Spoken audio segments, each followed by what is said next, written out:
right, that was quick. Here we are. Just jibber-jabbing. New credits, and we're jibber-jabbing. Good morning, good day. I'm John Gray. I'm Lauren Foster. And we just got off of the Tennessee Traveler set, moved right over here. And here we now are. we're with Peggy Burton. Good morning. And I'm Jim Fuller.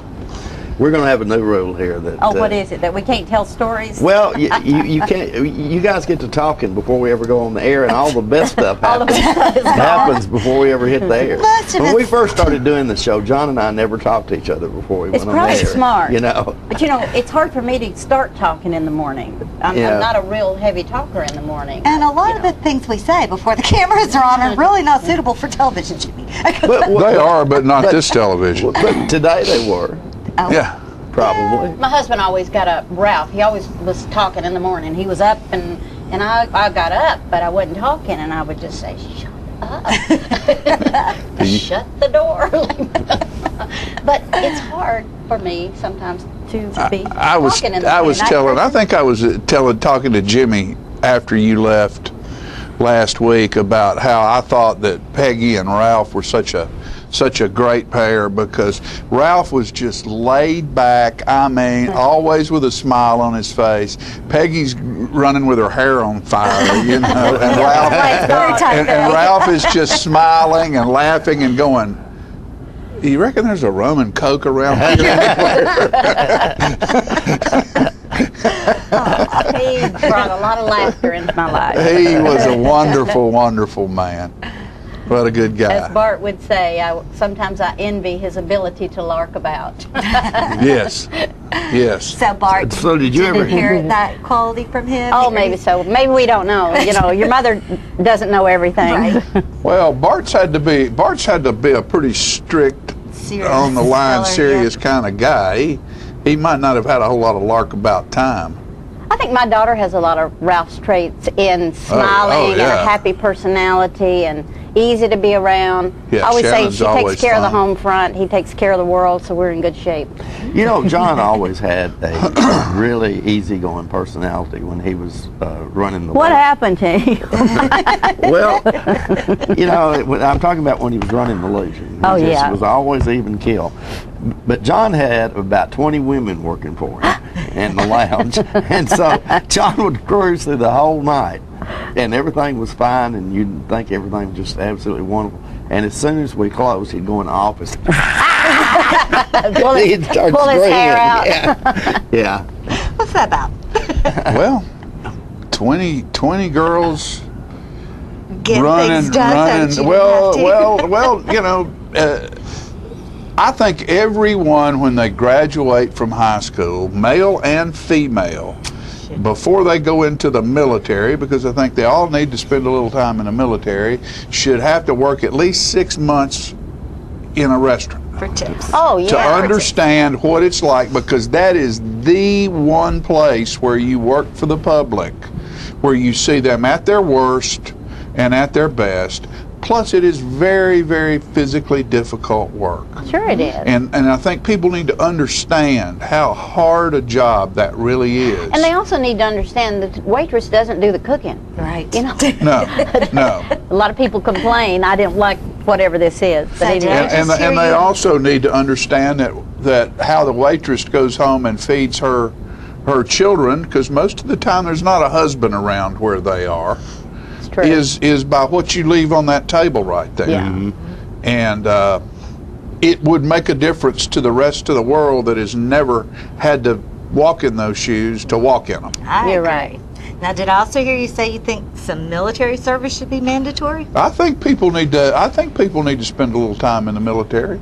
I benefited from being a military wife. I learned some organizational skills that might have taken me a while to learn how to. Military That's wife, true. I don't know if that counts or not. Oh, it counts. It counts good enough to have their own television show. What is it, Army Wives? Isn't that I haven't seen that yet. Yeah. Fran loves that yet. show. I'm sure it is a good show. I need to watch it, see because See if they're still teaching the same stuff. I was military wife during Desert Storm, and so my husband, all of his unit was away, and it was very interesting the way the different wives behaved in their husbands' absences.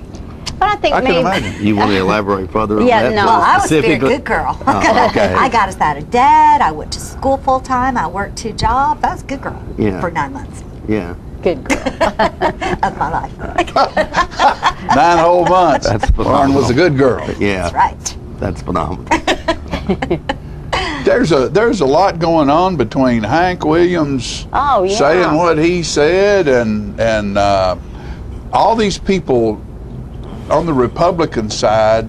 It is an absolute circus. All of the ones running for president, and how there's they're a lot, all yeah. stabbing each other in the back, and what they're saying Is about tonight the one debate? another. I think there's a debate. Yeah, I'm gonna somewhere. watch it. Of course, this is on. We're doing this on Tuesday, folks. Oh, so right. by the So it'll be time you Tuesday watch night. this, maybe later on in the week, it might have already been passed. But yeah, I mean, it's just crazy. They're at each other's throats and trying to figure out who can get the most money right now is what they're trying to I'm figure sure that's out. a I problem wish with that the that field of issue things it is. didn't exist, that you had to have billions and billions to run for office, because look at the national debt. We could use that money to do the national debt. It'd be nice if a man could just run for office without money.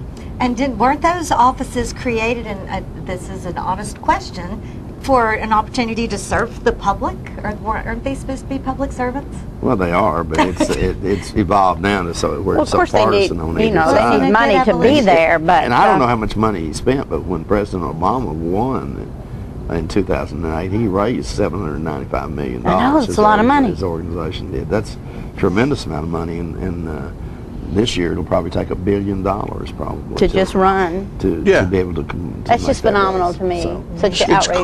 crazy. I think it's Yeah. crazy. It's absolutely crazy. Yeah, there are a lot But- better uses for that money. But I agree. and I don't know the gentleman's name, but there was a governor that popped up about 2 weeks ago. He reminded me of John Goodman. He was a big guy. Big guy, yeah. yeah, he's the governor of New Jersey. New What was his Jersey, name, though? I and can't he was remember. very Christie or something like that. he was it might be. very Knowledgeable. personable, and people were trying to talk him into this, and he made such an effect that all the money dried up.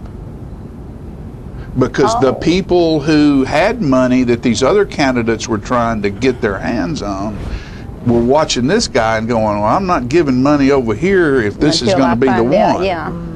And hold so him back. for about 2 weeks, all the money dried up. Nobody was getting any money until they figured out whether this guy was going to run or not. Fascinating. So, you know, people who have big money and hand it out probably give a little bit to everybody, but they certainly want to be sure they give Be sure some they to the give winner. some to the winner, right? Oh, Because- that always helps. However, I was quite involved, as John knows, in a political campaign back in the mid '80s, and not my own, but a governor's campaign, and it was amazing that people that was when Ned McWhorter won. Yeah. But when it came time for inauguration, it was like, okay, it didn't matter whether you were Democrat or Republican. When the tickets got passed out Yeah. or sold for the inauguration ball, We don't care a who lot, comes. a lot of those folks who you might have been working against, Yeah. for They're 2 right years, there. They're right there, which was okay. I mean, I'm not saying it's a bad thing, but Do you think a lot of that- there was some deal I recall where you could go up to a suite. I think it was at Opryland Hotel, and Governor McWhorter had a suite up there. And for $10,000, you could Go in. go up there and Rub elbows. Well, most of the Democrats spent all they had. They couldn't afford the $10,000 tickets. So there were quite a few Republicans, and Governor McWhorter was a Democrat, of course. And all those people that give big money, are they expecting some fine favor, you think? Probably. Well, of course. Well, you know, and I'm not saying that's such a bad thing, but Yeah. you'd at least like to be able to have a voice, But, yeah. your voice be heard in the event that there's issues that affect you. And I think a lot of, and I don't think I was so naive at that point that I don't think I realized that. Yeah. And because at the end of the campaign, it was like, and when Governor McWhorter won, and I was pretty active here in Coffee County, and you know, somebody's called me up and said, "Okay, what do you want?" Oh, good. And I'm like, You didn't realize that you could get something, I hadn't right? thought about that. I didn't know that. You didn't know what you wanted. I didn't know what I wanted because I just. You just been Mr. Nice Guy, supporting your party, right? I believed in net quarter. Sure. You know, but, Did you tell him you wanted to be able to continue to play bingo at the Legion? You know, actually, probably at some point I did. I'm sure we did. Because that was a huge issue in the '80s. But Did you get it? For a while. For a while. Till we made the wrong person mad. Oh, no. Yeah. Well, that would be my fault. You should have known. Huh? You started mentioning Hank Williams Jr. Do you think he's sold himself off, or is he going to lose? Hank Yeah. doesn't care. Hank's got more money than Ben Gump.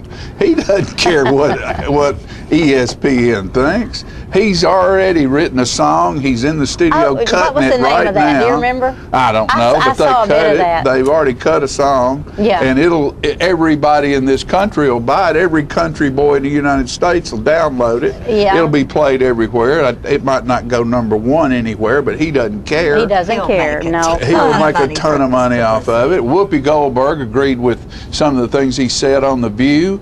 And he said, well, Whoopi, we just need to run you for president, and I'll be vice president, and we will stir this country up. And he doesn't care. Yeah, I know. He just Yeah, says what comes off the top of his It's head. probably not a great loss to him. No, he'll probably make more money off of it. And I don't know what he gets paid, what he was getting paid for doing that ESPN either. deal. Everybody But- in the whole country's talking about him today. This Well, was right, not here the we case are. a couple of weeks Here we ago. are. Yeah. Any Exactly. publicity's good publicity, Right. whether it's Yes, good whether or it's good or bad. bad. It's bad publicity, that's right. Yeah, and this is something, I mean, it probably depends on which side you line up politically. You either like him or don't like him for that. But the fact of the matter is that this one didn't involve alcohol or women. This controversy. So. He just opened his mouth. didn't he? It involved Hitler. Yeah, but he's been in some controversies a number of Oh, times. sure, This one, sure he has. No Well, one of his wives threw him off a alcohol mountain. or women. Oh, really? Yeah, one of his wives threw him off a mountain back about 20 years ago. That's right, he was out in hurt pretty Colorado. bad. I mean, Yeah. he fell a couple hundred feet, and broke himself all to pieces, and went to the hospital and drank a little more he's whiskey got- and What he healed did. himself. And he's What got, he you know, did. we're talking about liquor and women, and there's a line in one of his songs about I've loved the ladies and I've loved loved Jim Jim Beam, Beam. and they both tried to kill me back in 1983 or 73. Right. Yeah. That's a fact. Songs He for is a life. case. Oh my gosh. Well, I guess right. we have to go. It's time for Well, us we to have move to on go. with the We have show. a good show today, and we've got some exciting things to show you and some exciting things to talk about. And we'll be right back after these messages.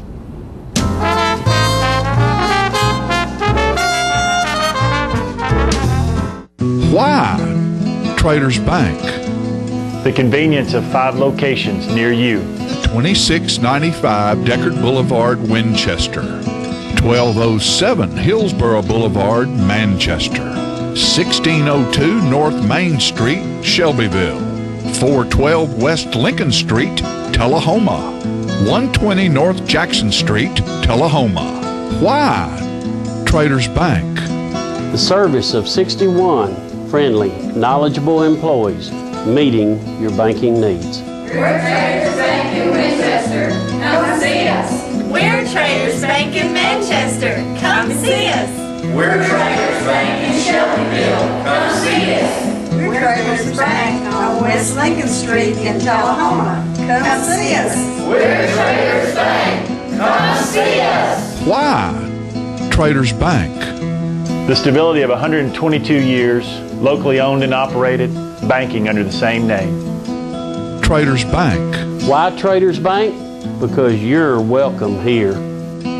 Traders Bank, member FDIC, equal housing lender. These are the children who had no chance. They're known as Brazil's street kids. They wander the streets dying by the thousands from drugs, AIDS, and bullets. Most of them have been abandoned, left to survive on their own. These children needed a place to go. I had to do something. So I brought it up at Rotary. People heard about what we were doing and asked how they could help. Together, we raised funds to give them a home and open the school. They're learning a trade. Now hundreds of kids have a family and a future. They're contributing to the community because Rotary believes in making things better for everyone. Rotary is making a difference right now. They have hope. Rotary gives people an opportunity to help.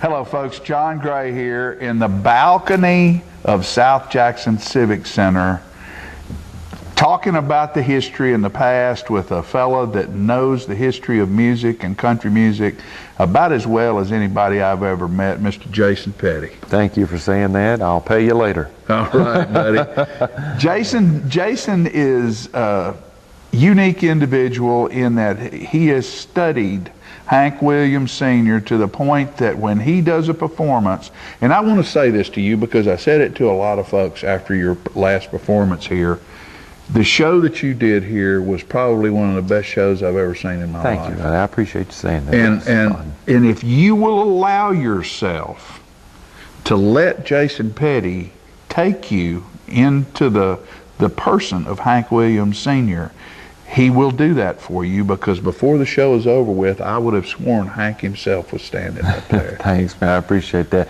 But this one is not just about Hank. Oh, I know. This one's got Patsy Cline in it, too. And when we decided to do, we do more than one show that we tour with, well, this one here has the single most influential man and the single most influential woman in country music.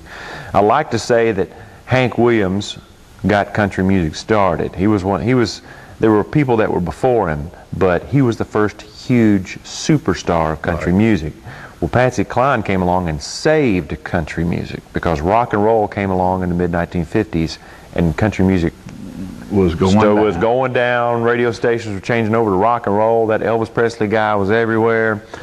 And then Patsy Cline came along with a sound that was palatable to both pop listeners, pop fans, and country fans alike.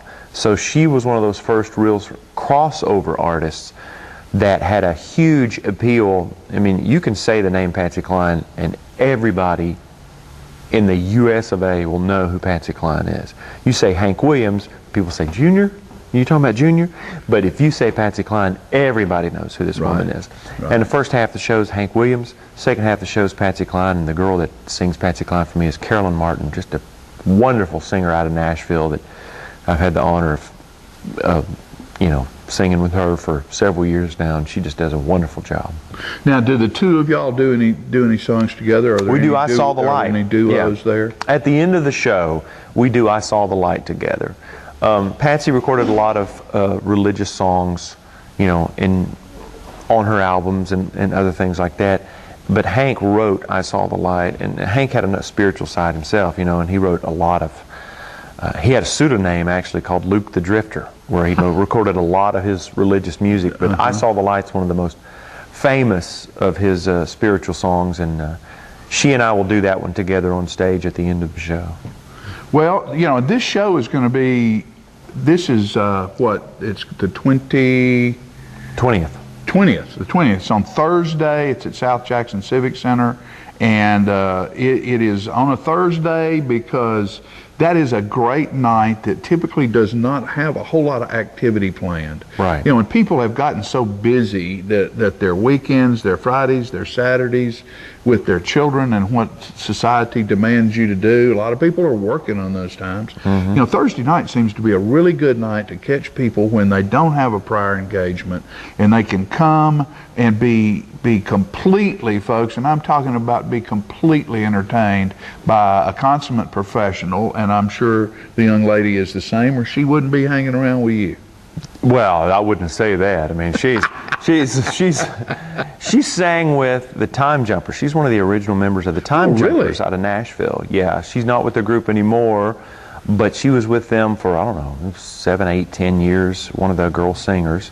And Vince Gilsford had taken over the Time Jumpers. Now, the Time Jumpers, she's in that special they have on PBS as one of the original members. her husband, David Martin, is my band leader. He plays bass. Okay. And he owns a recording studio out of Nashville. So when he gets musicians, he doesn't just get us, some guy, who happened to play, in a juke joint in Nashville. He gets the guy that was on the record. I mean, we got Tommy Wells, who drums for us, who's been on 100 #1 records in his career, just playing drums on them in the studio. So it's a great band. Well, and that's one thing I'm glad you brought that up, because that's one thing, not only Jason's craftsmanship, but I noticed the last time you were here that the band was absolutely authentic. It is, the equipment they play looks period. It is period. And these guys absolutely are some of the greatest musicians that have ever walked in this building right here. There's been a lot of good people playing here, but for what you do, and it was so obvious that these weren't just somebody that you picked up. These were it's the real deal. Yeah, it's hard to get guys, especially really talented Nashville guys, to play the Hank music. Because the Hank music is very simplistic. It's very simple. I mean, if you listen to a song like I'm So Lonesome I Could Cry, well, it's a 3-chord song, and it's a very straight 3-chord song. But you want to get guys now that want to put augmented and minor chords in it and things like that, and that's not the way Hank did it. And it's tough to get musicians who are studied enough to know, play this simple, because once you're a musician, once you learn how to play really well, you want to keep playing really well. Right. And you want to do a lot of different key changes and minor chords and augmented and sevenths and all this kind of jazz stuff, and it just doesn't work in the Hank stuff. And the other thing that's tough is the steel guitar is a non-pedal steel. Right. It was before the non-pedal was invented. And you have to bend the strings yourself with your fingers before the pedal was invented. Before the pedal steel was invented, yeah. And you had to bend the strings yourself with your fingers. Now, the pedal, what it does is bends the strings for you. Right. Well, that's how you get that high lonesome sound. Well, back then, you just had to bend it with your fingers. And it's tough to find somebody in this modern country world that plays a non-pedal steel. And we've got a guy, he's out of Memphis, Eric Lewis, and he's just amazing. He plays guitar, and he'll play guitar in the second half of the show, but for the Hank stuff, he'll play the steel. It's an incredible night. This show has been we just did a show up at Hiawassee College not too long ago, and the lady just raved over this show. But Carolyn's voice is so powerful, just like Patsy's was. Yeah. And it's what we talk about in this show is we don't do their life story just simply because it's been done. Right. It's been done by so many different places. We talk about how these two giants changed country music. Well, like I say, Hank changed country music. Patsy saved it. And it's been saved many more times because, country sales will go down, and then boom, here will come an artist or two that just...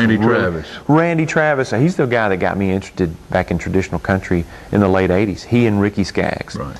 When those two guys came out, I was listening to rock and roll and pop and stuff, and those two guys brought it back. So, anyway, it's going to be a great night. It will be a great night. And folks, as I said, we're sitting in the balcony of South Jackson Civic Center here with a Manchester, Coffee County boy, Jason Petty, who has traveled all over this world as Hank Williams. And if you haven't seen him, the folks in New York City have, the folks in LA have, the folks in Denver have. But if you haven't seen him, do yourself a favor and come down here a week from this Thursday. And that's on the 20th, you say? On the 20th, yeah. Starts at? It's, I think, what time is the show? 7 o'clock, I think it's a 7 o'clock show, something like that. Come early. It'll be fun. I'll tell you what you do. Fun. Go check the website, www.jasonpetty.com, and go to the calendar, and it will have the time and the number for tickets and all that kind of great stuff. And you folks that don't know how to do that, call 455-5321, that's South Jackson Civic Center, and ask to speak to my beautiful bride, Miss Fran Gray, and she will fill you in. And now, from the balcony of the South Jackson Civic Center, I think we need to hang around and see if we can see Hank walking across the back, maybe singing How Lonesome, I'm So Lonesome I Could Cry. Yeah, you mean his ghost? His ghost. Yeah, why don't you stay here, and I'll go out where there's people. Oh. in the daylight, I'm not and we'll staying let you in- stay I'm here not and see if staying a in here ghost by comes. Folks, Out of here. we'll see you. Come see this guy. Incredible.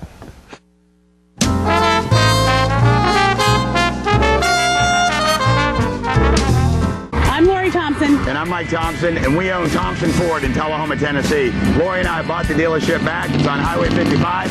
Same dealership that we had for 10 years. Look forward to serving you for another 10. Thank you to the community. Thank you for allowing us to be here for the last 15 years.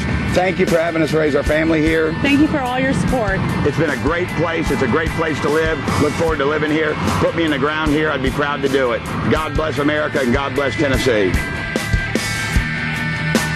Our office used to look like this, but now with My Paper-Free Office from R.J. Young, it's easy.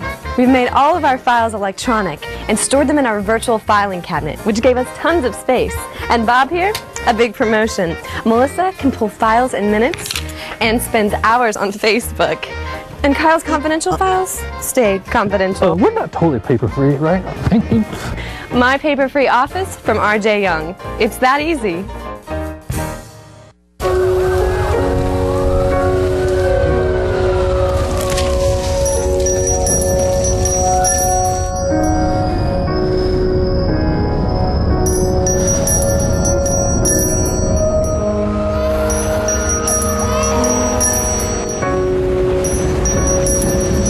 Wherever good can overcome, that is where your contributions to the Salvation Army go.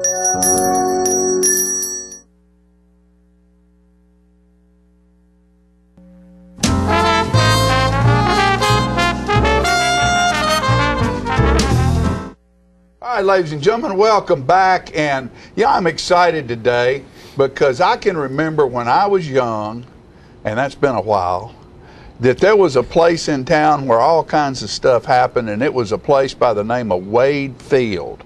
And Wade Field was located behind East Lincoln School over near East Junior High School, which before that was the Tullahoma High School. And we are getting ready to have a celebration of Wallace Wade and Wade Field, and I have the man, the guru of Tullahoma sports history here with me today. That is Mr. High-Tech Pat Welsh, and he is right here. And Patro, thank you for being with us this morning, friend. It's great to be here, John, and you've looked far and wide to find a guru. You ever since you brought that Alabama film in here from when your dad played on Alabama, and we had a conversation about that, you know, I've become more and more impressed with your knowledge, but even more than that, your aptitude to search for more facts and more history. That's something that you really enjoy doing. I really have. And you know, you might not accept gurudom, but you're pretty guru-ish, my man. Well, this has been really interesting to me, and the more people, the old timers especially, that you talk to, it gets more and more interesting. But John, before we go really into Wade Field in depth, and Wallace Wade, and Fitzgerald Clark School, let's make sure that we recognize that this is going to be that part of the day is going to be a small part of the real thing we want to celebrate, and that's on October 30th, which is a Sunday, from 1 to 5. The school system is going to open up for open house at the new East Lincoln School. Right. And Wade Field was there. We want to make sure that we remember that. But that it's underneath there. That's right. But we also want to celebrate that I've said as a member of the school board for a long time that the kids at East Lincoln have never been underserved as far as the staff or underserved as far as their teachers, but they've been underserved with their facility for decades for a lot of different reasons, and some of them aren't very good reasons. And I think that the town should celebrate the fact that they have a really, really nice building now, and we want people to come and see it.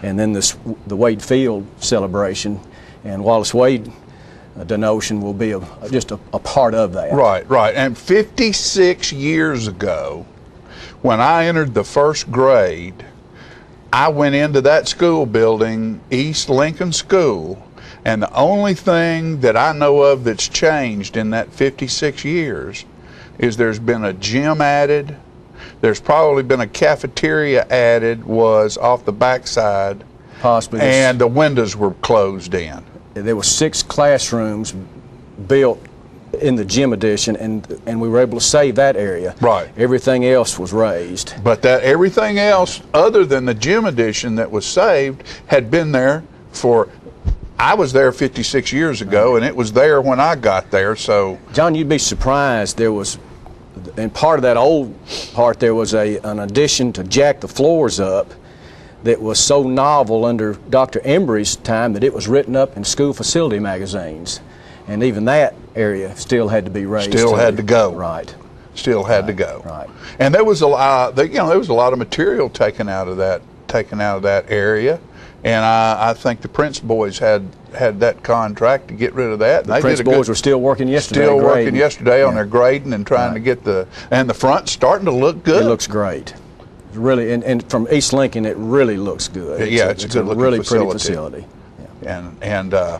But along with that, I know we had General Burton was celebrated over there last week, and we were over there to. I'm not going to force you into where we need to go in the conversation. Well, force me. I'm fishing. Point this piece of history out from the so-called guru.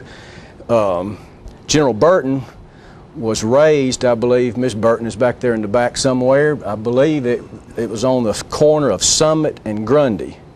And Wallace Wade, when he lived in Coachton, Tullahoma, lived on that same lot.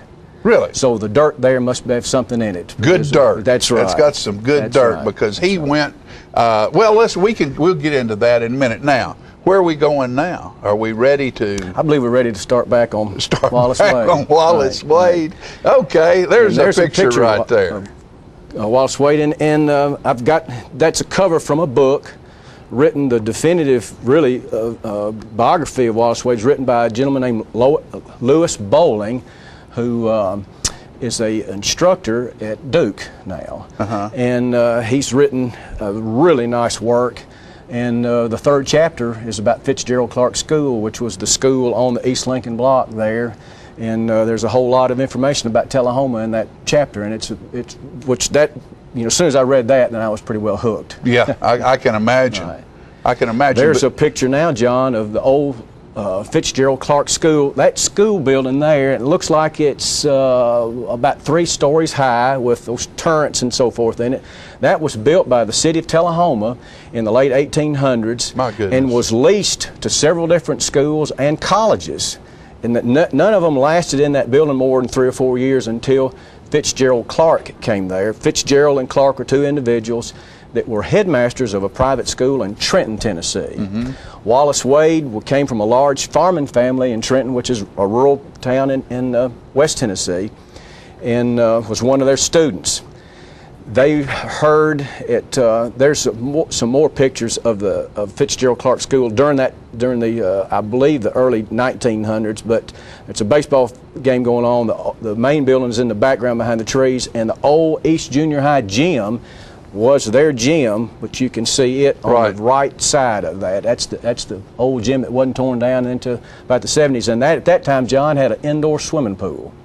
Are you kidding me? The building itself had an 800-seat auditorium in it, which is there's probably not an 800-seat auditorium between Murfreesboro and Huntsville right now. No, and what amazes me is at that time, what type of industry, what's going on in this town to allow the city to have enough money to build a building like that? That's a real good question. Searching for someone to use it without even having anybody to use it. I think it's indicative that our city fathers have always wanted a premier educational system. Right. And that's a gorgeous building. For that. Yeah. What a gorgeous! I wish it were still there. That building burned, didn't it? Yes, it burned in the mid-20s. And Fitzgerald, one of those 2 was older, and so he retired, and the other one decided not to. It was just too expensive to go back. Right. Let's bring that picture back later because we've got some discussion to do about Fitzgerald Clark now. Now, who is this bunch? That is the 55 team on Wade Field, but I'd rather go more on the background of Wallace Wade and then come back to that if that's okay. All right. Well, here we go. All right. We've got now. Wallace Wade going to school at the old Fitzgerald Clark. After he graduated, they must have had a good school. I know they did when they tell him. It must have been good in Trenton, because a boy from Trenton, Tennessee, from a farming family, went from Trenton to Brown University, an Ivy League school in the Northeast, and played football there.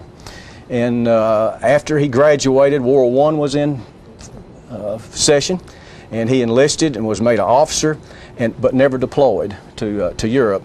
And when he was discharged in, let's see, that would be in about 1918 or 1919, he decided he wanted to teach and coach football.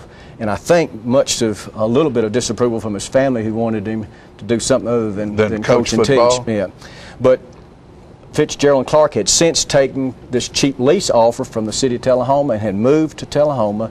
They knew about him, knew his educational background and what a successful athlete he'd been, and they hired him as I think he was about 25 at that time, or younger, to come and be the head football coach. Didn't teach classes. He was in charge of the intramural program and in charge of all the physical activity. Right. He was a baseball coach, the swimming instructor of this indoor swimming pool that was below the old gym, and he had 2 really fine teams. The second one in 1920, and I had a picture and forgot to get it to y'all. Oh, well, we'll do some more of this.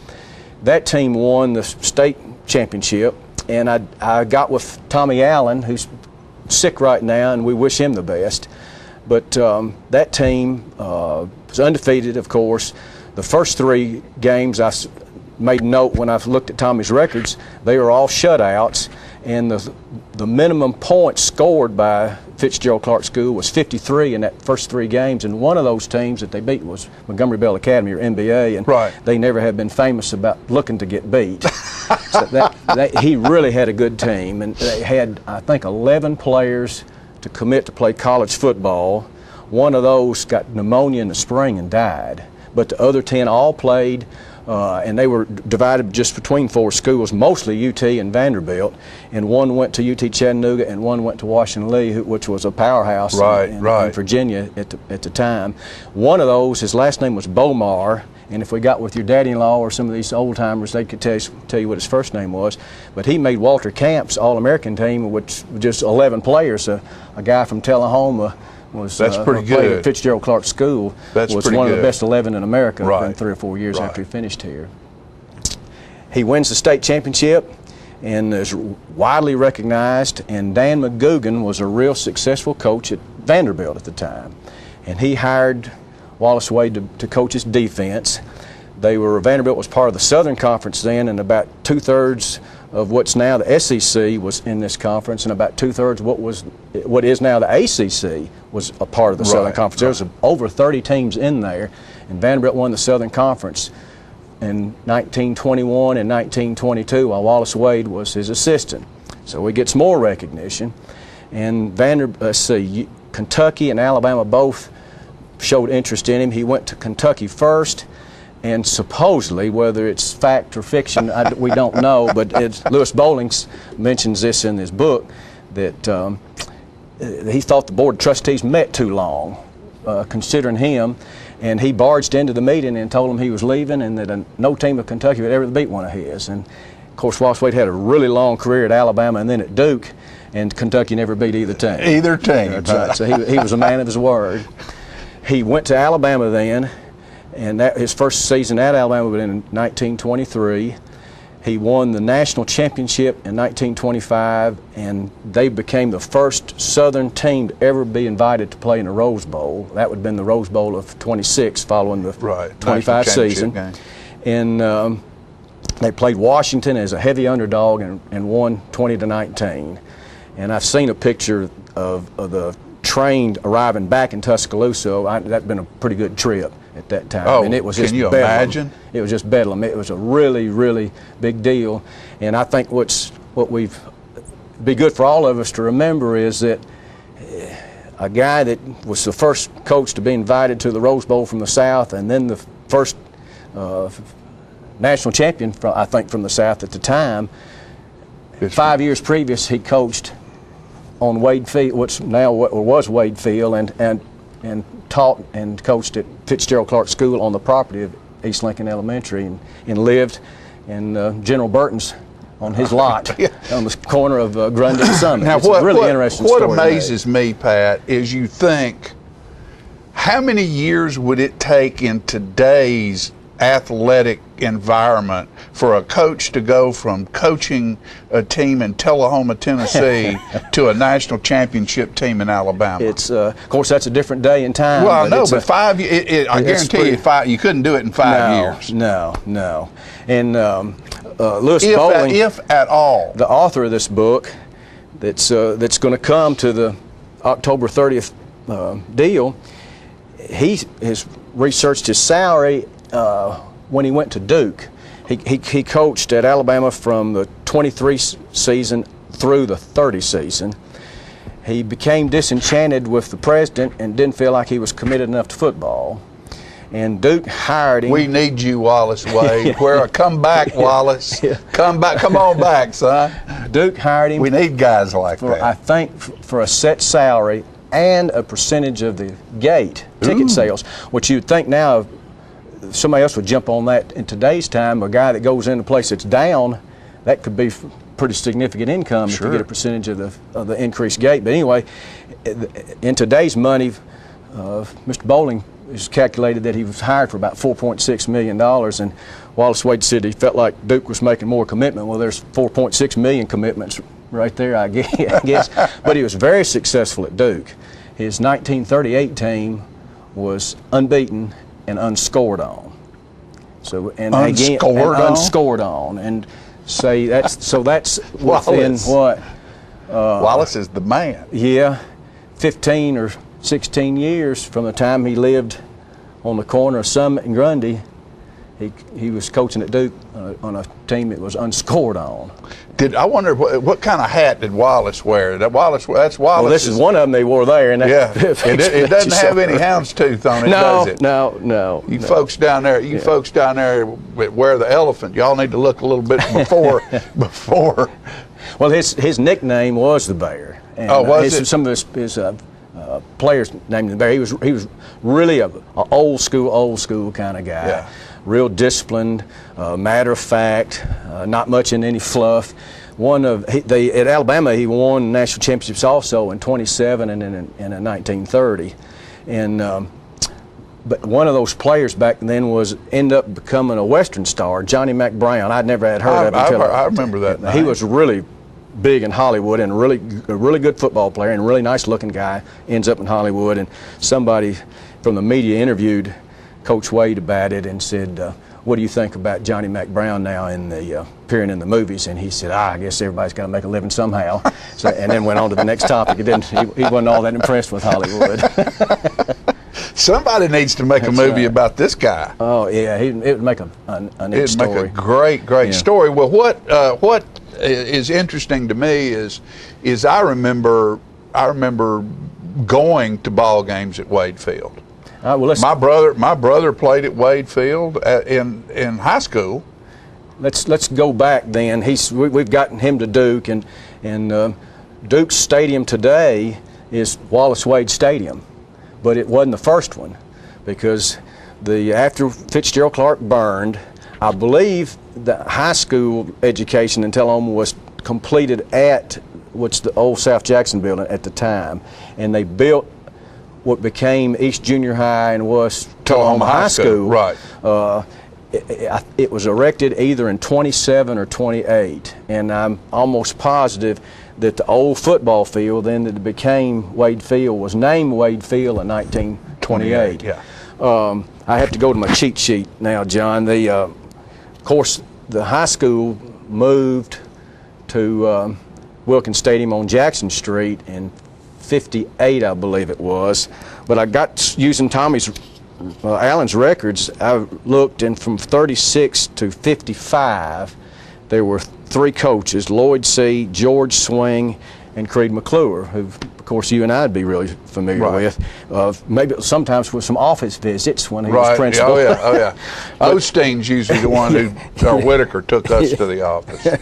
Well, the Tullahoma's record that during those years was 138 wins, 55 losses, and 16 ties. and there's a pretty successful stretch in there. Right. And one of the ones that I think that gets a lot of acclaim, and plenty of the players are still alive, is the 55 team. And I don't know if we can still bring that picture up, but that picture is the starting offensive team from the undefeated 55 team, and it's on Wade Field. And if you look at it, the stands are to the left corner, and again, every time I've talked to one of the older players that played there, they almost always, my father-in-law was one of them, that while he was alive and we talked about it, they all talked about a wood fence. And if you look behind the goalpost front, it goes all the way around there. Jan Hall lived right behind that wood fence, and when we played ball on there, I can remember Curly Simmons kicking the ball off over that wood fence, and Jan Hall would, when we'd play, she would stand behind that fence, and if the ball went over there during the ball game, she'd throw it back across the fence. Well, there's a lot of stories about that wood fence, and almost all of them remember it. And I think during most of the time during the 30s and 40s, the admission was a quarter, and not everybody had a quarter. So it became a little bit of a game between the gatekeeper and the kids to see who could possibly sneak in there. Oh, yeah. And I know, I don't want to call names, but I know there was a story told on one of the gentlemen in that picture when he was 10 or 11 or so. He was able to sneak in with another member there. And when they got to the wood bleachers to the left, the bigger one was going to push the smaller one through underneath between two seats through what would be a riser. And when he got his head through, he saw his head was now sitting between two set of shoes. And when he looked up, they'd pushed him in between the legs of Mr. R.E. Lee, the superintendent of schools. So as a result, he was quickly trying to crawfish out of there while the other guy was pushing him in. So I don't know what happened there. But that was a great field. That field was very, very well built. There was never any water on that field. The Crown, it was one of the best really nice fields field around. Yeah, right. And we played there. And then, of course, that's where when I was in junior high, that's where we had our track meets and stuff. Right. We didn't have a track. Right. Like as we have now. Right. It was a grass track. And, and I think Coach Carden, Milner Carden, the first track coach at the high school, had laid that out while he was coaching over East. Which that'll bring us into the next part, John. One thing I want to remind you of is just a little bit looking at that picture. If you can visualize to your right, that's where the old East Gym was, up to the right front, and then right behind that, right adjacent to this field, is where the baseball field was. And when I was young, the Nashville Vols would come here in the spring, and they would play the Birmingham team would come up, and I can't remember. Do you remember the name, Jimmy? The Barons. They're Barons now, and I presume they may have been then too. Birmingham Barons would come up, and they would play an exhibition game every year in Tullahoma in the spring, and I forget who it was for, but it was a fundraiser for somebody. And you would pay 50 cents or $1 to go and be able to watch professional baseball players in Tullahoma back when I was in junior high school and younger than that. You told me that the other day, and that was really interesting.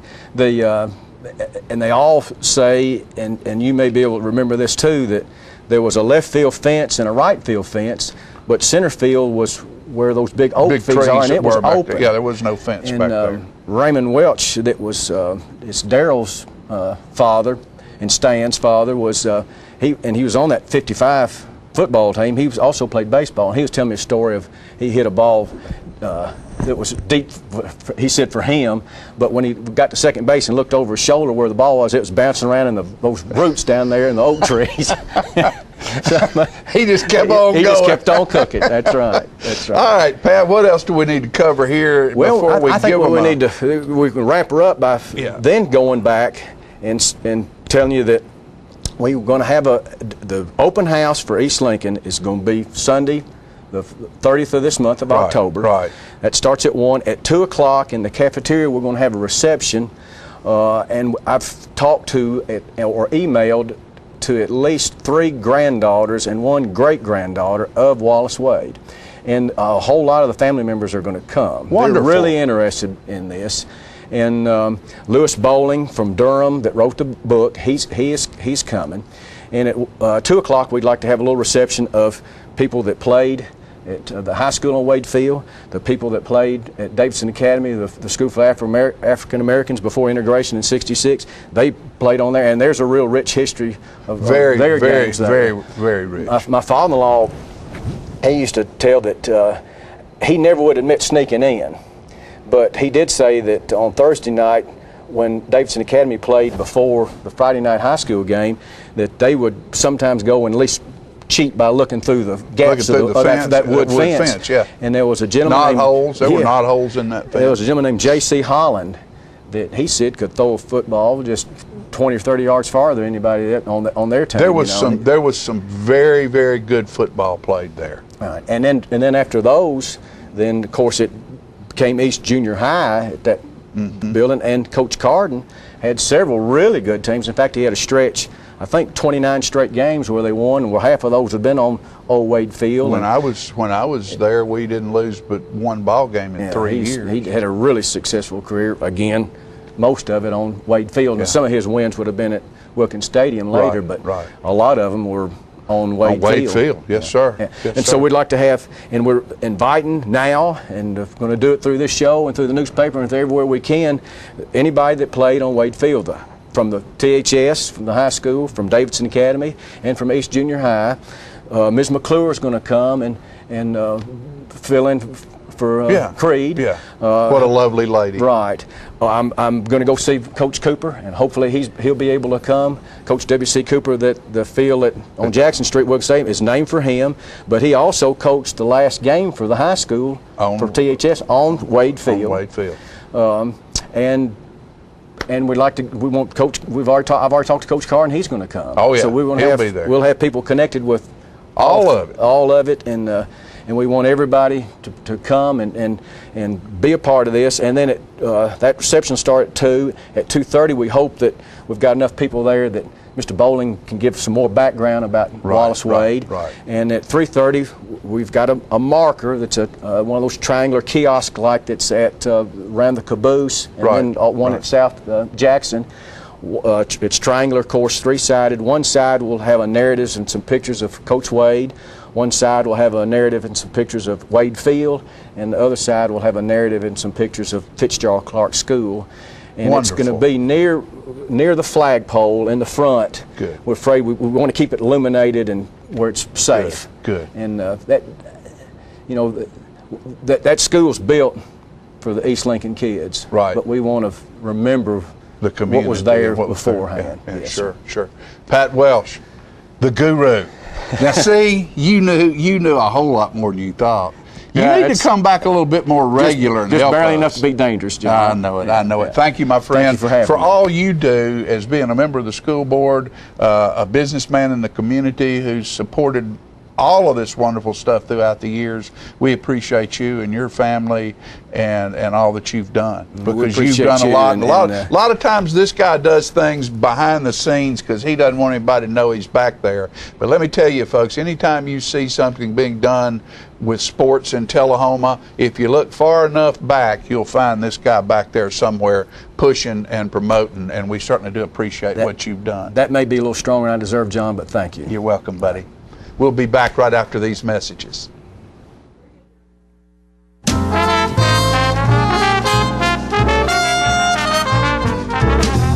There's one place women of all ages can find the care they need. The Women's Center at Harton Regional Medical Center. We're a full-service women's center with comprehensive obstetrical and gynecological surgery. Our excellent customer satisfaction rate is a reflection of our commitment to excellence. To serve you even better, we've now remodeled our facility. Our family-friendly birth center features private labor, delivery, and recovery suites. For every stage of your life, we're there for you. The Women's Center at Harton Regional Medical Center.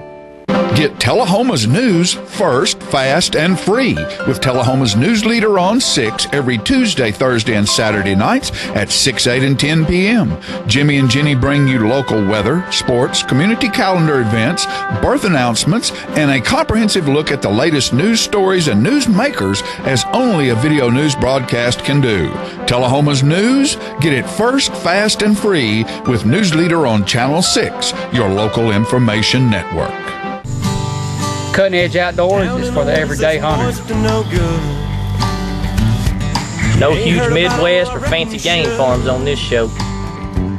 They got mud in their veins, grit in their jaw. Voiced by For local boys hunting local farms just like you. Cutting Edge. This is Cutting Edge Outdoors. Ain't nothing safe. Ain't nothing safe. Pedal to the metal boy, it's open season. How long has it been since you raced a cheetah?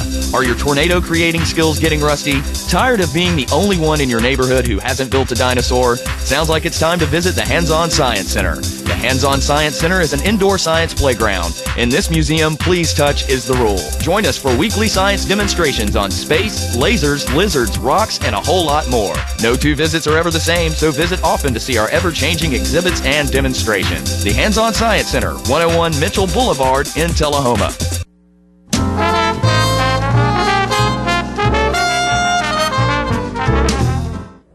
Welcome back to Tullahoma Living. I'm so glad that you're here, and on the set with me today I have Erica Wonder. Hello. Erica, I love having you here. Oh, thank you. Erica's here today representing Performing Arts for Children and Teen.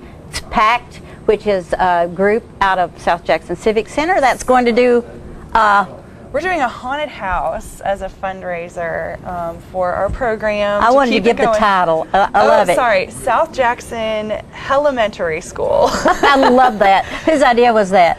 I am not sure whose idea that was. I think I missed that meeting, but South Jackson, used to be an elementary school, so and we're obviously playing off of that history. And let's tell everybody when this is. This is going to be a haunted house for adults and children. Anybody that wants to come, right? Yes, anybody that wants to get really scared. It'll be the last 2 Fridays and Saturdays in October plus Halloween. So I believe that's the 21st, 22nd, and then the following 28th, weekend. 29th, and the 31st. And it starts at what time? In the evening. It goes 7 to 10. Because it'll be dark. Yes, we need it to be dark. And I know you have children coming, so certain ages you might want an adult with the children. We decided that under middle school should probably have an adult, just so that we don't have to worry about them. Right. Do you want to tell us a few things that's going to happen in the haunted house? Well, I can tell you at the very beginning, it's going to be $5 a person across the board, and you'll be greeted by Alan Gray. He will be playing the part of the last principal of South Jackson Elementary School, and he's going to set the stage for you and tell you the rules. Anybody that knows Alan Gray knows that he'll be right on top of this. He'll do a great job. We wanted someone that could really get into it and play the part. So he'll talk to the kids as they're coming into the school. We'll do it in groups of 10. Okay. You'll pay right outside the front entrance. Yeah, come up the steps to the side, going down the long hall. Is that it, or the main building? You'll go into that long hall. Long hall. Okay. You'll pay right there, and then the first room is where you get greeted. We do it in groups of 10. He'll lay out the rules for you, tell you the story. Yeah. Which I don't want to give it away. No, we can't give it away. It is based. It sounds so creative. It is based on a school setting. Yeah. And there's a lot of surprises around each corner. And we still actually need a lot of volunteers for it, because we need to fill this haunted house. All right, if anybody's interested in volunteering, do they call South Jackson Civic Center, or do you want them to call you? They can call South Jackson, and we'll get... Okay, that's 455-5321 if you're interested in coming and helping to haunt. Yes. Or construct. We need haunters. You still, yes. Lots of haunters. Construction is all, we're at a good point there. We're going to finish up this weekend, I believe on Saturday around noon. So if you want to come and be a part of the magic, you can come help us out then. We're hoping to finish it up. Erica, let's talk a little bit about you. Okay. You have come back home, right? Sort of. From college, and you are a music theater major, is that correct? I actually was music education for my undergrad, and then I was vocal performance, which is more classically oriented. Right. But music theater is where I started. And you may be teaching a few voice lessons, is that correct? You have a beautiful voice. Thank you. I was so pleased. What did I see? The Drowsy Chaperone? Yes. That's great. That was anyway, awesome. Erica loves the theater and does a lot of things with the theater, and I know that this haunted house is going to be very exciting. Well, historically, do you invite the kids to wear costumes? They can. They could? They can. And you're also doing Halloween night. Yes, we're doing Halloween night. We forgot night. to say that. 2 weekends and Halloween And the night. 31st, right. Yes, okay. They can wear a costume if they want to. And you were fixing to say something when I so rudely interrupted. It's traditionally been one of PAC's biggest fundraisers, so this is a really important event for us, and it is only $5. Money, yeah. So, and it probably will help with summer camp next summer. I hope so. We do a performing arts camp for the children ages kindergarten through 8th grade. And it's been very beneficial to keep theater growing. Oh, yes. In this You've town. got to get to the children. Yes. I think we had a good turnout last summer, and we had to cut people off. And we expect more next year. We hope probably. so. And I know I wasn't involved last year, but now that I am, I hope to not have to turn people away. I hope to. Also, what was the ages for the camp? The camp is kindergarten through 8th grade. Kindergarten through 8th grade. Yes. And that's coming up in the summer. Yep. Well, the haunted house, some of the people that are helping with the whole project, I know Emily Barnes. Well, PACT has a board. Okay, and who are they? I'm trying to think. Emily is the director. She's the current director. She brought me on in the past month or so. And then we have... David Ford, is he one of the... He was. Okay. We have people like Lila Tess, McCarney, Corwin, Davis. So you have a good group, a good solid group. We try to keep it to younger people. Right, and I love that. Teach them to be leaders. I think that there may be some people out there that don't know about PACT and how to get to be a part of the organization. So let's tell them. Well, there are a lot of opportunities. I mean, if you want to get involved, just contact South Jackson because that's who we're under. And you all have meetings every so often? We do. We call meetings when we need it. We've met a lot more often trying to get this haunted house together. We try to meet every month. That's good. That's good. But with a lot of the participants, on our board being high school and college age, it's harder to get them all in. But we get who we can, and we get it done. I know you do. I know you do it. Get it done.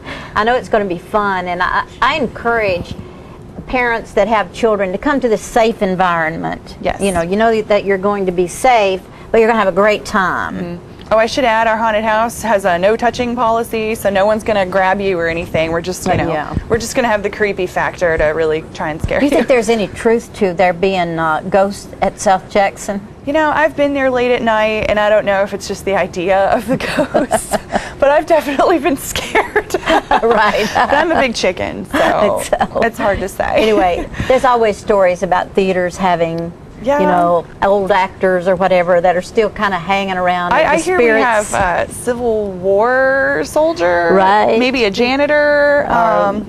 So we did want to kind of play off. And who knows? Maybe that principal will show up. Maybe. Oh yeah. I hope I'm not there for that. I know that Halloween was always one of the most favorite of when my children were children, and now that I have a grandchild, it's a little different now than it used to be. Yes. I think Halloween is safer now. Yes. Because in the old days, we would go out and really haunt people, soap their windows or whatever. You don't see that anymore. We need to watch our kids, and that's why I think it's so great that you all are doing the elementary school for the kids to be in a safe environment. Yes. And to enjoy Halloween as it should be. Yeah. So I think it'd be cute if they wear their costumes. I think so too. Maybe y'all should have a little costume contest. Take pictures if some great ones come in. Yeah, I mean that might be a good idea. Definitely an idea. Yeah. Hadn't thought about it. Yeah. But I know we'll be in costume. Not looking forward to getting all gory and gross. I like to be pretty things like a princess or a ballerina. But so you'll have lots of people and lots of. Did I hear you say there's a maze? Am I allowed to tell that? There will be a maze. Mm-hmm. You know what a maze is? We hope to get you good and lost. Yeah, that's always fun. But there will be people throughout the haunted house that are in kind of semi-costumes to help you if we have a total panic attack or. And you can always get out. Yes, there's always an escape route. Yes, there are. Developing this is a bigger issue, I know, than a lot of people understand. Well, taking an idea and then producing it. When they first brought me on, my very first meeting was about this project, and I was like, well, they wanted me to do decorations, and I said, well, we need the story. So that was one of our first things, was to get the story, and then it kind of clicks into place from there. Right. You need to figure out to where you're going. You need to have the story. So. Do you think it's a good idea if kids wear very comfortable shoes, maybe?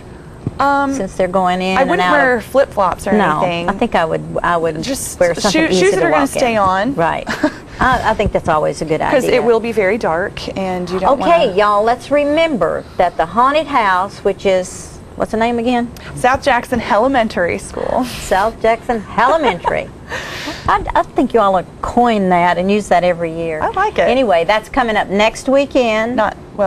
Not this weekend, but the following Yes. weekend, the 21st, 22nd. The following weekend on 28th, 29th, and then Halloween the 31st. So if you want to gra- volunteer, get in touch with South Jackson. Exactly, and grab your costume or grab your mama. Everybody get over there on and down. see it. Thanks, Erica. Thank you. You are such a joy. Thanks for coming to Living. We'll be back.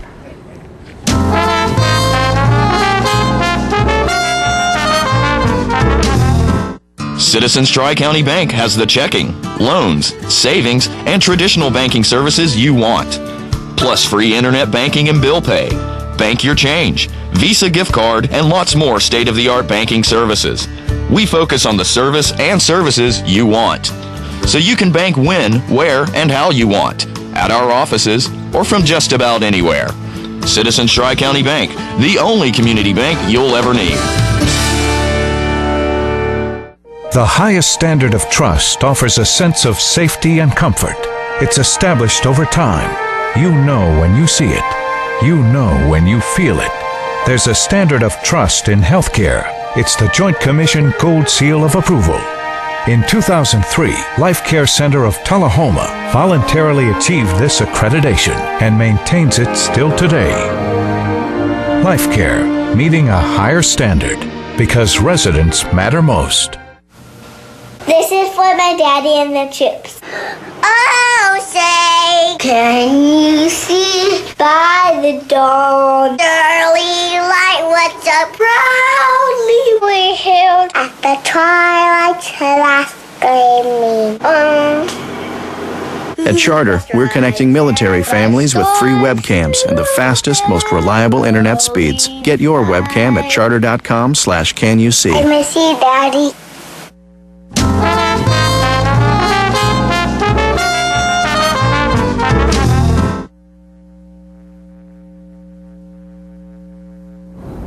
All right, we're back, and I've got the lovely Miss Burton up here with me. You know, did you hear that Pat Welch was talking about the fact that Wallace Wade lived, you were in there visiting. Yeah, I was visiting there. Wallace Wade lived on the same property as your house was across from East Lincoln School. You're kidding Yeah, me. that's where he lived. Now, I don't know if the house probably wasn't the same house. Are we talking about the Tudor house that I lived your in Tudor on the corner? house, yeah. Wallace Wade lived there. Interesting. When he was here, he lived on that same corner. I on love that same lot. place. Oh, that was a great house. It I was remember. a great house. It had so much space. And a character. Had Yeah, a lot yeah. of character with the ivy growing And off it had of a ghost. Did it have ghosts? It had a ghost, yeah. Well, good. And I'd heard the story about the ghost early on, and I never, ever believed in ghosts. But I felt the presence at times. Felt the presence. Felt the presence. Hallelujah. It was there. I've seen the light. But I did love that house.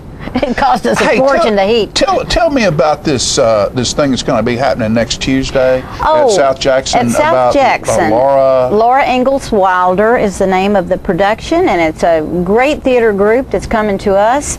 And it's only an hour. We're having a show at 9 o'clock and one at 12:15. Anybody's welcome to come for $4. In the morning. It's It's in the morning. It's a day show. There's just an hour. It's 9 o'clock, then again at 12:15. It's a day show. It's educational outreach, but it's appealing to all age groups. And it's about Little House on the Prairie? Well, is that sort of type that yes, venue of stuff? It's that venue, and these people do a great job. And we have a lot of room left simply because fall break's going on, and it's just now over. So anybody that wants to come, we'd love to have you. Yeah.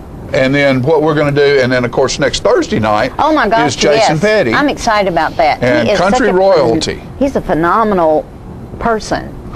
Not only entertainer, just a great person. You know, we were talking earlier, you didn't see it in the interview that we had with Jason, but he was telling me about his next show he's writing is about cowboy music. And that's interesting. And he asked me, he said, do you know whose songs the Cowboys sang when they first went out west? And I said, well, I don't have a clue. And he said Stephen Foster. That's right. And I'm thinking, Stephen Oh, Foster, give a me a cowboy home. song. Well, no, that wasn't his. What That it wasn't was Way the down Cowboys below. were from the East. And that's all they had. That's all they knew. They didn't come. Stephen they just Foster didn't was appear, the first you know? American pop songwriter, and his songs were very popular. And so, and so they would get, one guy would get on one side of the herd, another guy would get on the other side of the herd. One guy'd sing the first verse, then they'd sing the chorus if there was one, then the second guy'd sing another verse And then to lull the cattle to sleep. That's right. At night. And then, of course, later on they started making up their own stuff. Then it turned into the Western swing. And now we had cowboy music. And cowboy music. So his next production, his next show that he's writing, and he's very excited, and he's a very, very smart young man. He does his own research. He really enjoys See, that's the beauty of getting Jason. into He's this always and doing on the research. next project, ready to add something new, and that's why I'm so excited about having him come back. Well, and as I said in that interview, it's probably one of the best shows I've ever seen down there, and we've had a lot of good people at South Jackson Civic Center, but this guy puts on a show, and if you will allow him to, he will turn into Hank Williams. He really for you. will, and you know, I'm so proud that he's from Coffee County. Yeah. You know, he grew up right around us and went to school at Coffee County High School. I'm not sure when he graduated, but he went right away to the Hank Williams starring role in that production, and then he's been there ever since and done great work. That's how he's made his living, folks. He is one of those people that is in music. Music is his life. Entertaining is his living. You might not have seen him in the movies. You might not have seen him on television other than maybe here, but he's been on Broadway. Oh, and yeah. he's traveled all over the world making his living. And he's going to be at South Jackson Civic Center next Thursday night. You're going to feel bad if you don't see it, because you need to see it. You need to see it. We have a video here that is a promotional video about the Country Royalty Show, and listen to it because there's a lot of good information on it, and it'll give you a clue about what's going to happen this Thursday night at South Jackson. And let's don't forget Carolyn Martin. Or it's next Thursday night, excuse me, the 20th. It's the 20th. And Carolyn Martin's in this. It's 1 week from Thursday. Yeah. 1 week from Thursday. So let's go to that promotional video. Country Royalty. Jason Petty and Carolyn Martin's musical tribute to Hank Williams and Patsy Cline.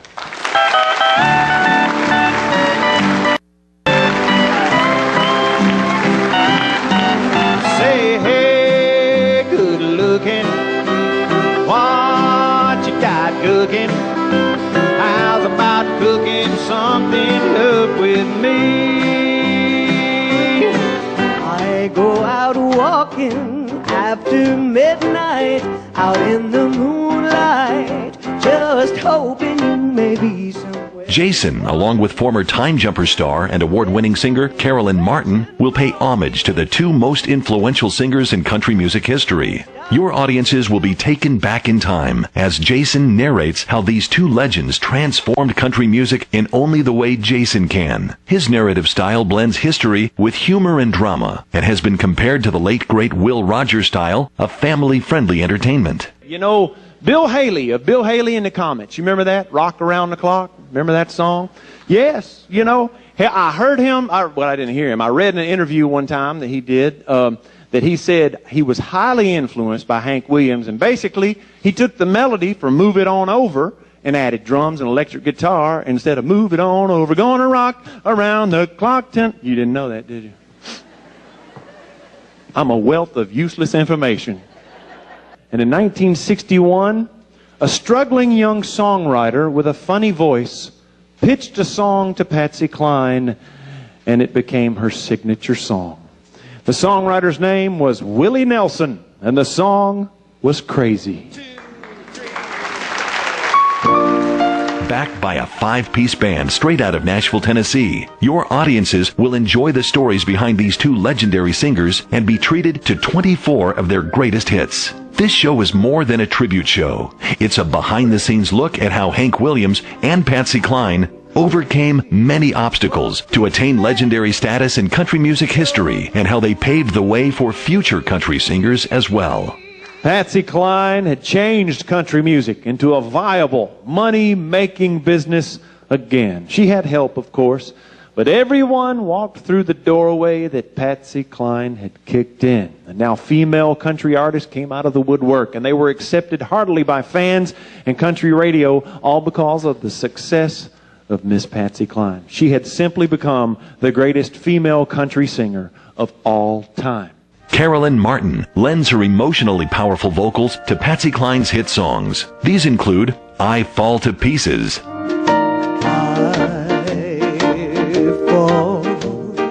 To pieces. She's Got You, The only thing different, the only thing new. I have got these records.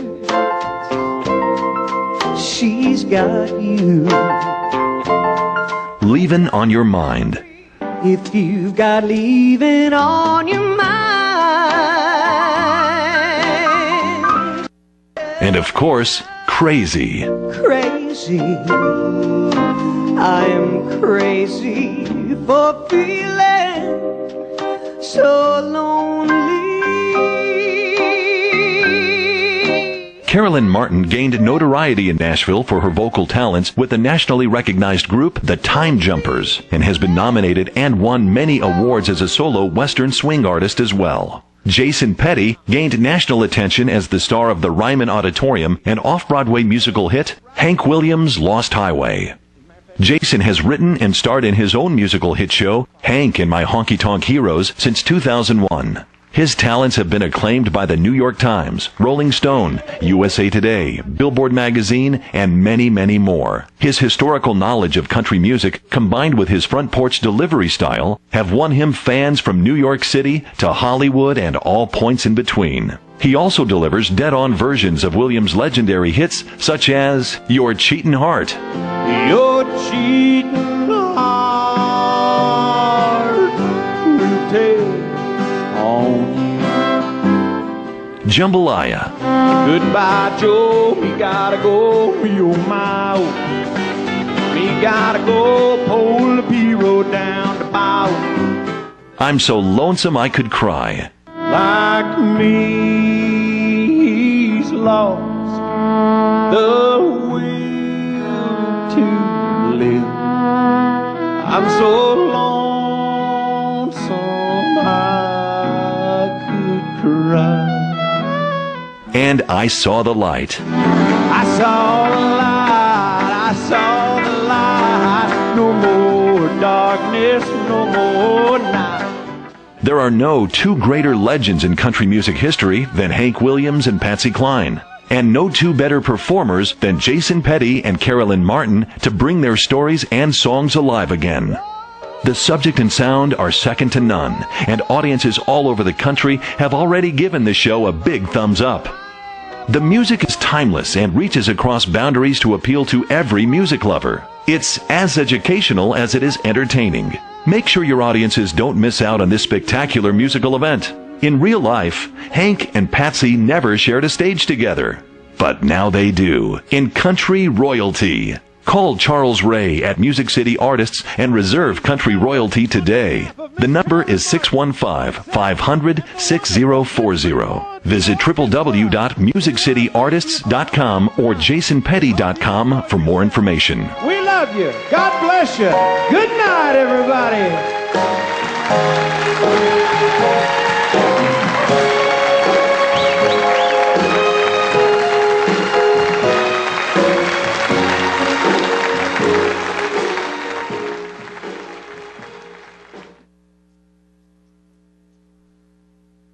Yourself. It's clever.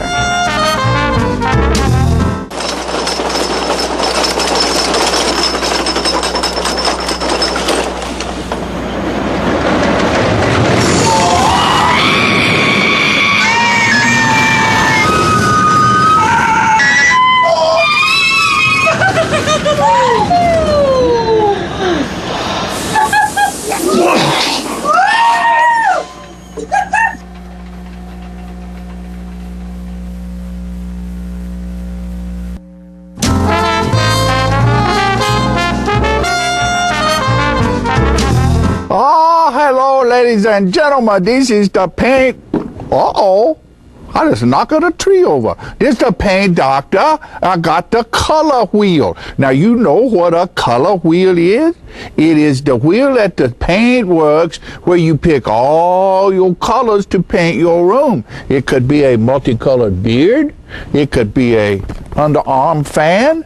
You never can tell. One thing we do know is that it's time to paint. You know, you can make your wife very happy if you go to your house and paint some rooms, or you paint the outside of the house, the inside of the house. It makes them feel very good because you work hard for them and they like that. All women like to see their man sweat. You know, they do. Honeydew is what they do. And you get to do it too. So you go to the paint works at 1960 North Washington Street and you see David Heikkinen over there, and he's the real paint doctor. He fix you up with color. It's so nice when the color is right. Go to Paintworks today. Martin Senor. See? Martin Senor. Right there. Martin Senor at the Paintworks. Bye, and we see you next time. I'm burning up.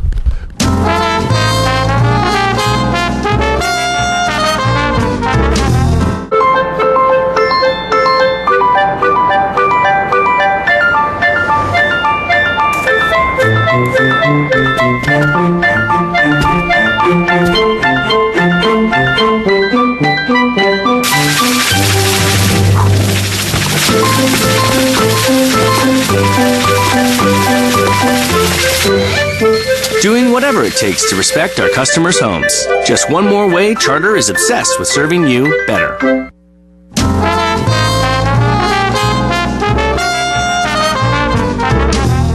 Drinking game? Could be. What? Is it a drinking game?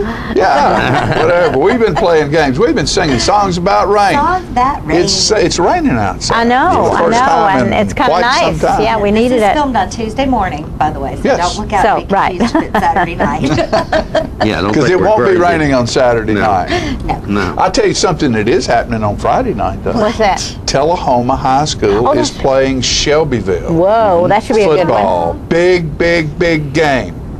Both teams have been beat by Columbia. Oh, This game will determine who is second in the region, and because Columbia will obviously be first. And both of them were real pretty close games. Shelbyville 1 point. 1 point, and Shelbyville lost, and Tullahoma lost by 3. I think, 3, yeah. To Columbia. And the game is here. Game's here. Yeah. And it will make a decision. Whoever wins that game will get at least one home game in the playoffs, and possibly 2, depending on how they. Excuse me. Bless you. I needed that. Scat, cat.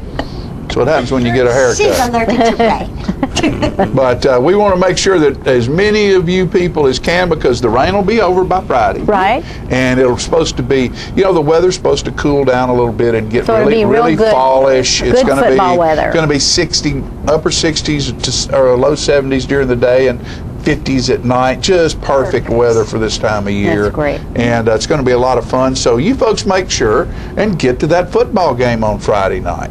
Get your tailgating stuff going on, right? Tailgating, that's right. And then I think this is the weekend for the fall festival down in Bell Buckle at Webb School. Oh, I think they it have that is. big arts and crafts deal Big down there. weekend for arts and crafts. So that's something. If you're looking for something to do, someplace to get out and ride and look at the leaves and look at the trees and Sure. everything, because Oh, I've it's noticed some beautiful. of it's starting to change a little bit. Yes, they are. Arnold Community Council, I think, is also having a big deal over in the event center in Manchester. Senator Corker is going to be their guest speaker, and I think Arnold Community Council is tries to, make sure that we don't lose Arnold Center. They're sure. promoters of Arnold Center. Sure. And I noticed the other night, if you didn't see, well, it was last night, if you didn't see the city board meeting, that will replay. We replay that every day at 1 o'clock. And the new colonel who's taking over at the base was there and made a little brief presentation. And you know, I hope everybody, if you see the guy, you know, welcome him to Tullahoma, because the last guy who was here, and most of them end up liking it here. And there's a lot of those guys that have been I know at one time we had, I think, maybe 6 generals living here, and they were people who had come through here and been stationed here so much they and came back, not just maybe in Tullahoma, but in the Tullahoma, Winchester, Manchester area. It's a good place right to around live. Here. Yeah, it is. This town probably has more to offer than any small town of this size. We have an art center, we have a performing arts center, we have a science center, we have some business, and we have Bob Payne wanting us to say something. Do not leave Manchester football out. Yeah, Manchester's playing Cumberland County this weekend. And so that'll be a good game too. At home, they're at home also. By the way, and that's senior night for the Coffee County Red Raiders. Is it? It is senior night there. Yes. So, so Shelbyville's over here. Coffee County and Cumberland County are playing in a big game, because that will be a region game for them. It will. And yeah, I think Coffee County's what, 2-0 in the region. They're 2-0 in their region. If they win, they've got a good chance to win Friday nights and make them 3-0. So they're probably going to be in the playoffs. Also. If they win Friday night, they go to the playoffs. Yeah, Big Red Raiders, and Jason Petty showing up. He's a Coffee County good, boy. right? Coffee County's looking good. Jason Lots was of stuff in my going on. graduating class. He's a great guy. That's right. He is a good guy. I forgot about that. You've got to come He's to his show. a very kind man. I absolutely will. Now, this is different than the one he did last time. Oh yeah, Right, totally right. different. And that's a week from, well, whenever you're watching, it's the 20th. It's the 20th. Yeah. It's the 20th. It is the 20th. I was just John, so enthralled with his acting. Go ahead. I'm sorry, I didn't mean to interrupt. Isn't it grand opening for Dunham's Sports? Dunham Sports is opening on Friday morning with a grand opening. I don't know exactly what time the ribbon cutting is. It's probably 10 o'clock. I think it's like 9 o'clock. 9 or 10 o'clock. Yeah. But folks, you know, we're very, very fortunate to have an establishment like that come into our town. It is huge. If you haven't driven by. I searched their website looking for tents. I've decided to be a backpacker. And they have awesome outdoor stuff Trekkie? that you can't get. Yes. Yeah. Anywhere, sleeping bags and tents and hiking gear. Fantastic. And things that aren't available anywhere else. It's going to be a great start. Golf clubs, fishing poles, I mean, you name it. They've Because got as it you now. drive by the front up close and look through the windows, I mean, it is packed with stuff. There is inventory in there. I mean, it's packed in there. So, be a great addition. I'm sure it will. I mean, we need stuff like that. Yeah. We recently had some cool things come to Tullahoma. I got to tell you, my niece put on her Facebook page. She's 13. She says, "I'm going to open up a store right next to Forever 21 and call it Finally 22." Oh, that's cute. That's a cute idea. All right, folks. Julia's giving us the big X. It's time to go. We thank you so much for being with us today. Tell your friends about what we do, and make sure you tune in for the news and senior moments and all the things we do. Watch the football shows this weekend. Be safe and sound, and come back to see us next time. Bye-bye. Thank you, Flower Shop.